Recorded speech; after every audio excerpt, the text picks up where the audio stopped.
The Cookout Clash is officially concluded from Bowman Gray Stadium, and Chase Elliott puts up a dominating clinic and holds off Ryan Blaney to pick up the win and victory.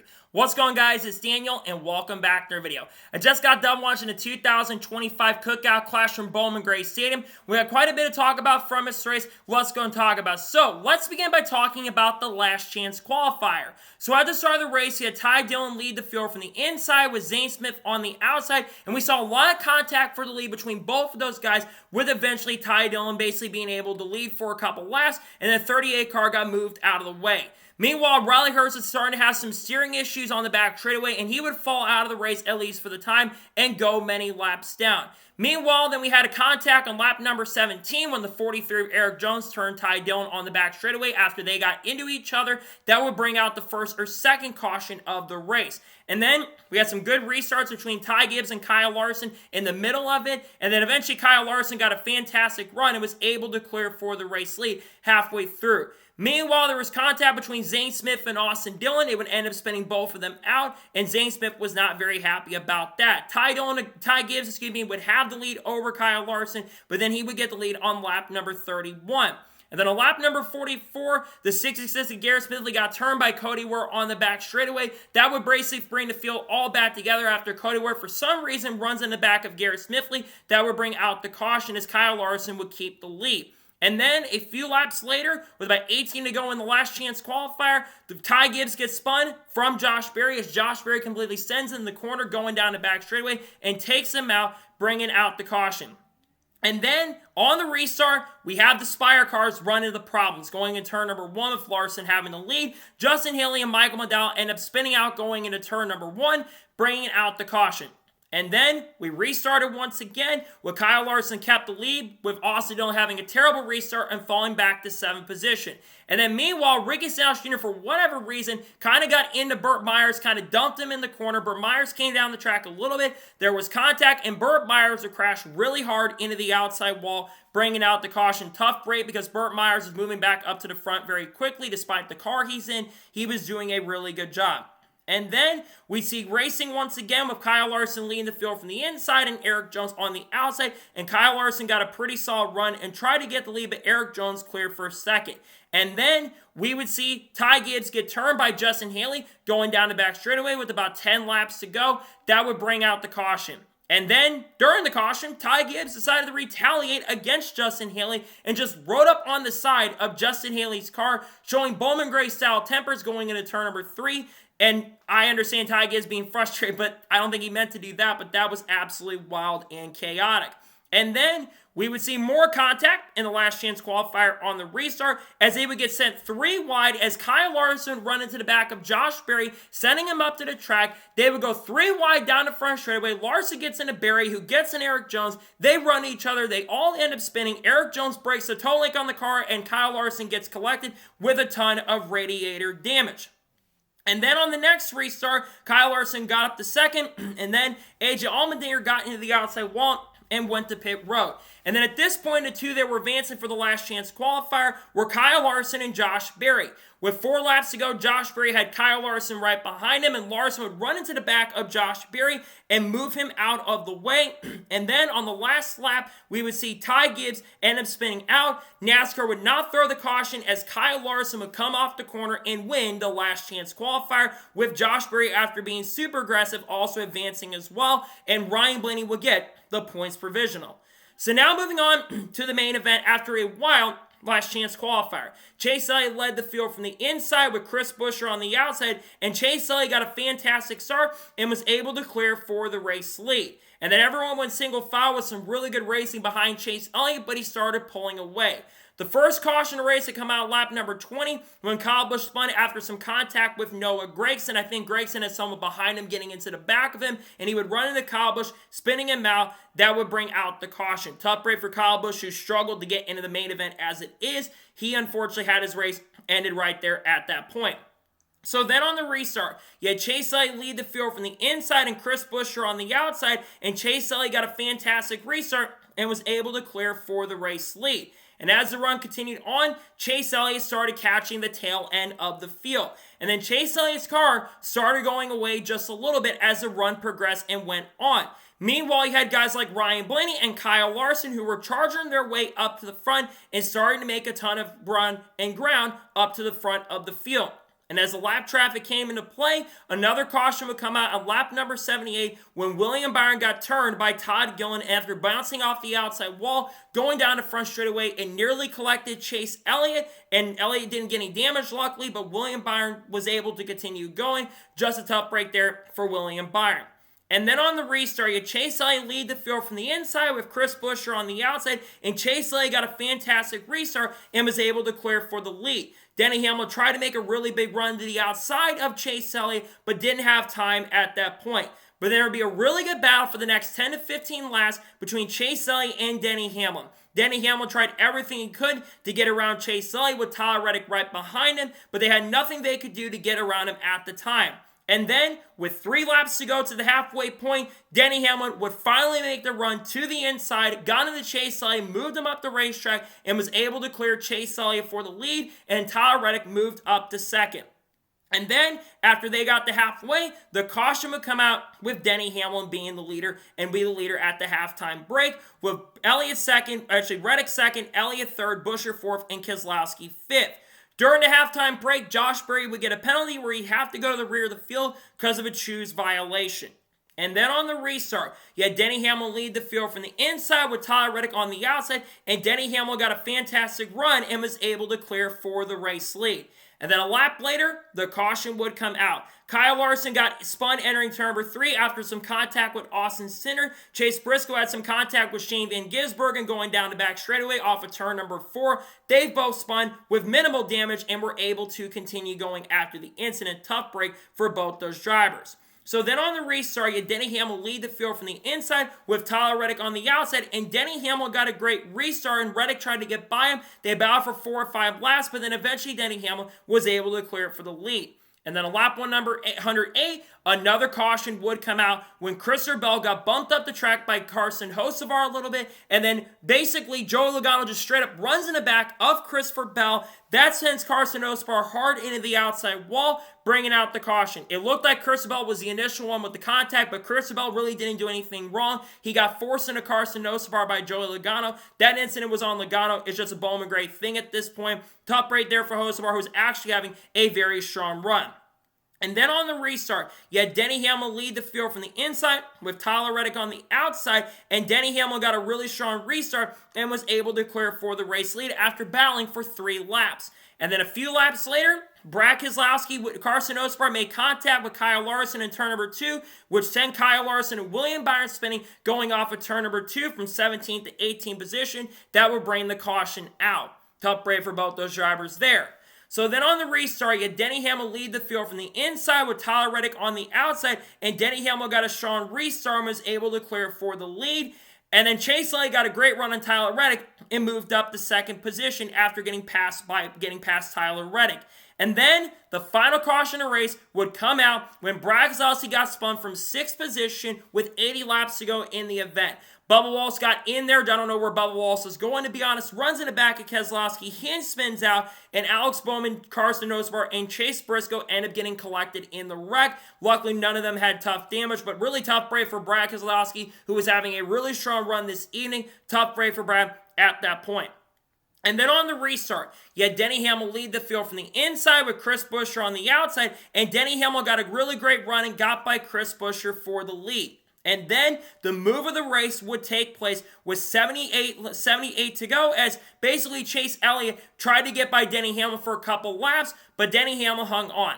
And then we see them continue battling for the race lead, and Chase Elliott made the run on Denny Hamlin with 74 laps to go and got a great run and was able to pass Denny Hamlin for the race lead.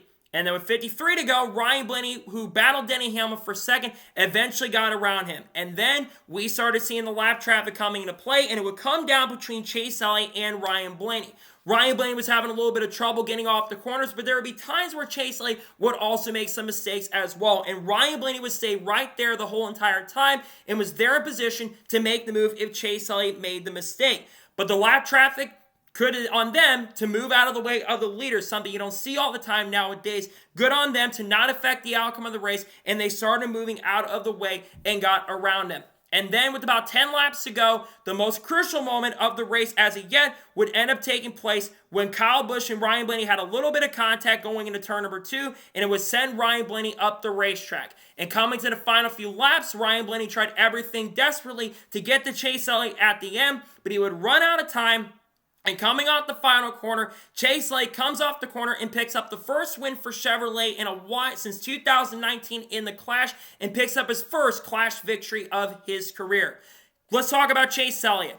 Dominant car. Chase Elliott had the best car all evening. A well-deserved win for Chase Elliott. He had the strongest car all night. He got challenged by Ryan Blaney and Denny Hamlin, but the 9 team looking really, really strong to start the season. I know it's just a quarter-mile track, so this shouldn't be any indication for anybody on how the season is going to go for Chase Elliott, but I remember last year where this team showed a lot of pace and a lot of speed, and I think the 9 team is going to be very strong in 2025. So congratulations to Chase Elliott, an extremely dominant performance, a fantastic run for Chase to pick up the win and victory.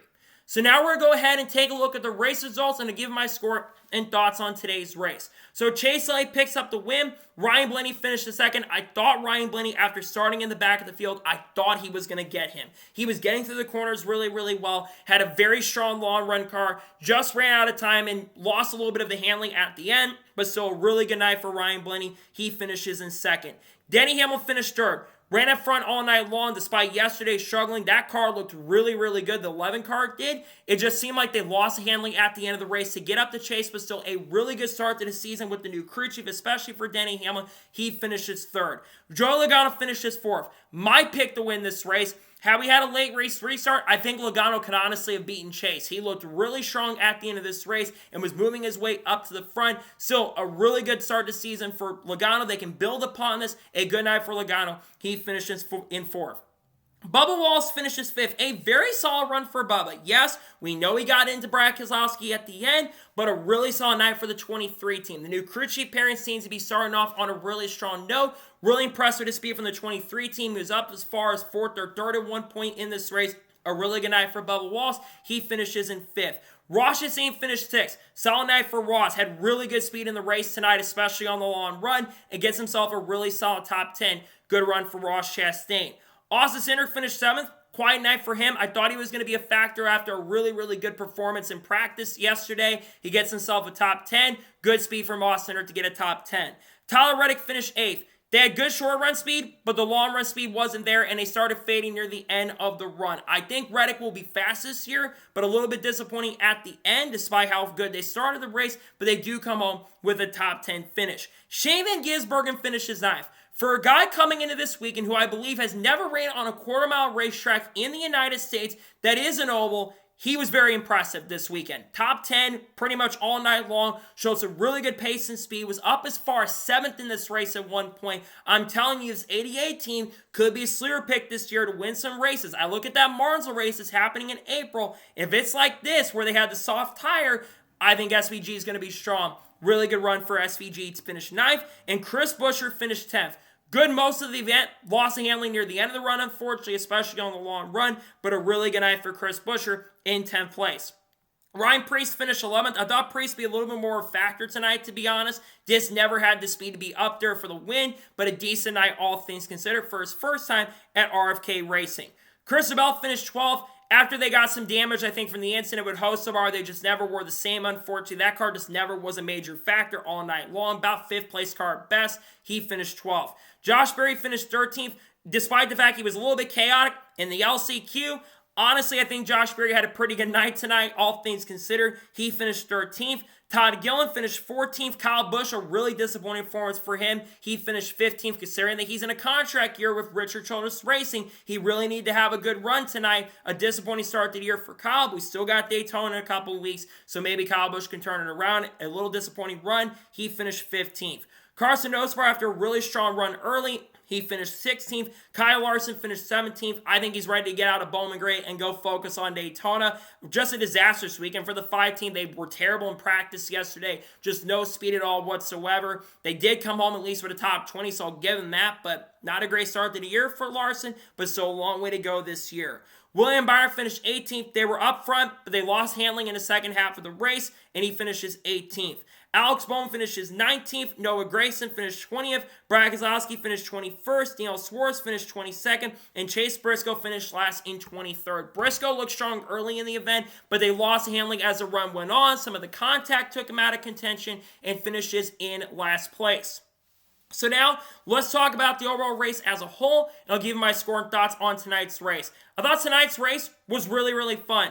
I know it was a little bit chaotic at times, especially with the last chance qualifier and the heat races yesterday, but I genuinely enjoyed it. If this was like a normal points paying race, I probably would have been a little bit mad and frustrated. But one, I'm just excited that NASCAR is back on the track for the first time this year.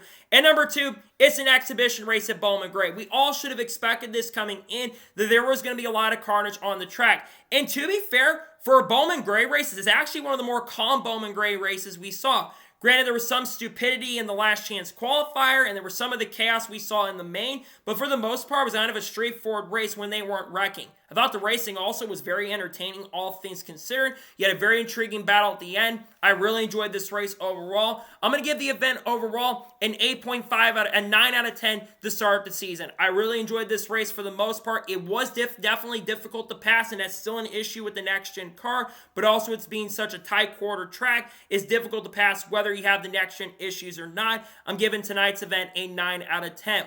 As for my thoughts on the future of Bowman Gray, I would love to see Bowman Gray come back on the schedule next year. I know they're talking about going to Brazil, which we're going to talk about in another video later this week about the future of the Clash, maybe going to Brazil in 2026. I really hope they make this the All-Star race and make Rockingham a points-paying race because I think that Bowman Gray deserves to be on the schedule next year. I really enjoyed the event. I like the grassroots approach. I think that's really good, and I think they should come back to Bowman Gray next year. As for Fox, I think Fox had an okay performance tonight. They zoomed in way too much, but I'm going to give Fox a lot of props. No full-screen commercials during green flag action.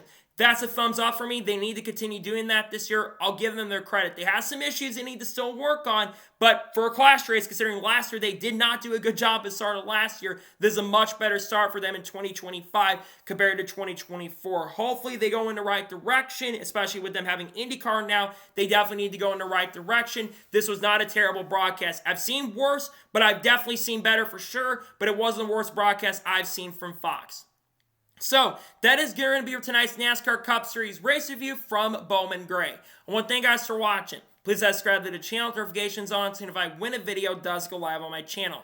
Follow me on Twitter, Facebook, and Instagram, and support me on Patreon as well. Let's go some more of that and comment your thoughts below on today's episode. What are your thoughts about the Cookout Clash? Let me know them in the comments below. And congratulate Chase Elliott on picking up the win. In about an hour or so from now, you should be seeing a video on Shane Van Gisbergen's performance from the Cookout Clash, as this, of course, was his first time full-time in a trackhouse racing car. Tomorrow on the channel, there's going to be multiple news videos dropping. I've got the first one already filmed going up early tomorrow morning, and I've also got the second news video dropping about an hour and a half after that. Tuesday, there's probably going to be some other content dropping. There might be the updated Daytona 500 entry list, with that being officially finalized at this point with no other entries expected to be announced. We're going to be talking about people like Haley Deegan, Shane Van Gisbergen, Carl Edwards, Kurt Busch, Kyle Busch, Frankie Muniz, Cletus McFarland, Matt DiBenedetto, Sam Mayer, Sheldon Creed, Chandler Smith, Eric Almirola, all that good stuff on the channel as we get closer to the start of the year officially kicking off. But NASCAR's back. I'm excited to get the season underway. So anyways, like I said, I want to thank you guys for watching today's episode, and I'll see you guys next time for more great, awesome NASCAR content and other motorsports content on the channel like this. Take care, everybody.